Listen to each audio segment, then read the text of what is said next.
नमस्कार, आप देख रहे हैं पॉलिटिकल पिच। पॉलिटिकल पिच पे आज हम चर्चा करते हैं भारतीय जनता पार्टी की। जिस प्रकार से पिछले दिनों भारतीय जनता पार्टी की कर्नाटक में हार हुई, हिमाचल प्रदेश में भी उनकी हार हुई थी। कर्नाटक और हिमाचल हार के पश्चात भारतीय जनता पार्टी ने अब अपनी रणनीतियां बदली हैं और भारतीय जनता पार्टी ने दक्षिण के लिए अलग रणनीति, उत्तर के लिए अलग और पूर्वोत्तर के लिए अलग रणनीति पर काम कर रही है। जहां भारतीय जनता पार्टी को उत्तर में हिंदुत्व को एजेंडे को आगे बढ़ाना है, हिंदुत्व के दम पर वोट लोगों से बटोरना है, तो दक्षिण में जाकर के भारतीय जनता पार्टी दक्षिण के कुछ स्थानीय मुद्दे और उनके जो राज्य विशेष के मुद्दे हैं उनको वो तरजीह देगी और स्थानीय स्तर के नेताओं को भी वो तरजीह देगी। क्योंकि दक्षिण में भारतीय जनता पार्टी के साथ परेशानियां ये होती है कि दक्षिण के लोग नरेंद्र मोदी के चेहरे को तो पसंद करते हैं, परंतु वो अपने मुद्दे जो उनके स्थानीय मुद्दे हैं उसको वो तरजीह देते हैं, न कि राष्ट्रीय मुद्दे को। इसलिए भारतीय जनता पार्टी ने दक्षिण में लोकल लीडर के एक काडर तैयार कर उनको जनता के सामने रखेगी, उनके जो स्थानीय समस्याएं हैं उनको रखेगी, उनकी संस्कृति को, उनकी भाषा को, उनकी सामाजिक चुनौतियों को रख करके भारतीय जनता पार्टी दक्षिण में आगे बढ़ने की कोशिश करेगी। तो पूर्वोत्तर भारत के लिए भी भारतीय जनता पार्टी ने कुछ इसी तरह की परिस्थितियों को रणनीति अपनाई है कि जिस प्रकार से पूर्वोत्तर भारत और भारत से अलग है, तो उनकी समस्याओं को ही उस क्षेत्र में प्रमुखता से रखा जाएगा, न कि राष्ट्रीय राजनीति के मुद्दे। उत्तर भारत में राष्ट्रीय राजनीति के साथ साथ हिंदुत्व के मुद्दे हावी रहेंगे।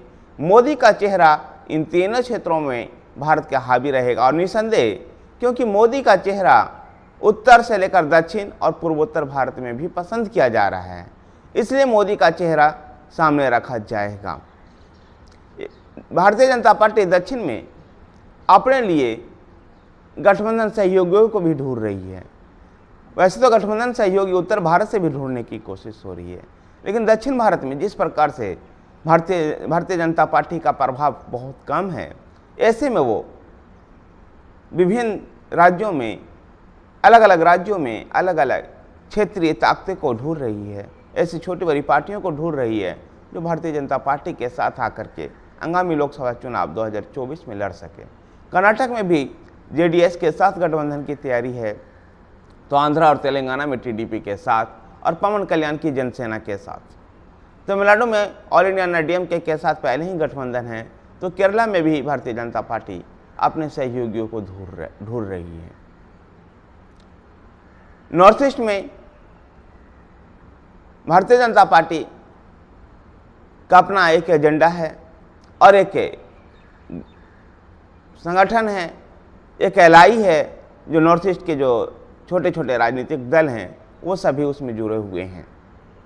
हेमंत बिस्वा शर्मा जो असम के मुख्यमंत्री हैं, वो नॉर्थ ईस्ट के इन सभी कामों को देख रहे हैं। उत्तर भारत में प्रधानमंत्री मोदी का चेहरा ही सर्वोपरि होगा। योगी आदित्यनाथ की डिमांड, अमित शाह का संगठन की क्षमता कभी चुनौती होगी।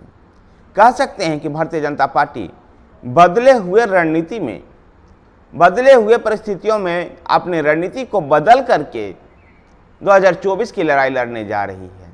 यद्यपि कुछ राष्ट्रीय मुद्दे भी तय किए जाएंगे जो पूरे राष्ट्र में उठाया जाएगा और बाकी अन्य राज्यों में उस राज्य के हिसाब से, उस क्षेत्र के हिसाब के जो मुद्दे हैं उन्हीं को तरजीह दी जाएगी।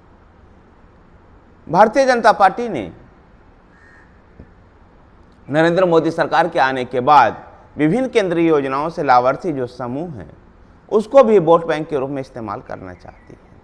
और भारतीय जनता पार्टी के महासंपर्क अभियान जो चल रहा है, इन महासंपर्क अभियान में उन लाभार्थियों तक पहुंचने की कोशिश की जा रही है। उन लाभार्थियों तक पहुंच करके भारतीय जनता पार्टी उनके सरकार द्वारा किए गए उनको सहयोग को बताएगी और आगे भी सहयोग का आश्वासन देगी और आगे भी ऐसे योजनाओं का आश्वासन देगी उनको, ताकि वो भारतीय जनता पार्टी को वोट कर सके और भारतीय जनता पार्टी कह सकते हैं कि विपक्ष की जाति के इस कार्ड को, जो केंद्रीय योजनाओं के लाभार्थी वर्ग है, उसको वोट के रूप, अपने वोट बैंक के रूप में इस्तेमाल कर निसंदेह भारतीय जनता पार्टी जाति की राजनीति को खत्म करना चाहेगी। धन्यवाद साथियों। अगर आपको वीडियो पसंद आया है तो वीडियो को लाइक कीजिए, शेयर कीजिए। हमारे साथ बने रहने के लिए हमारे चैनल पोलिटिकल पिच को सब्सक्राइब कीजिए। धन्यवाद।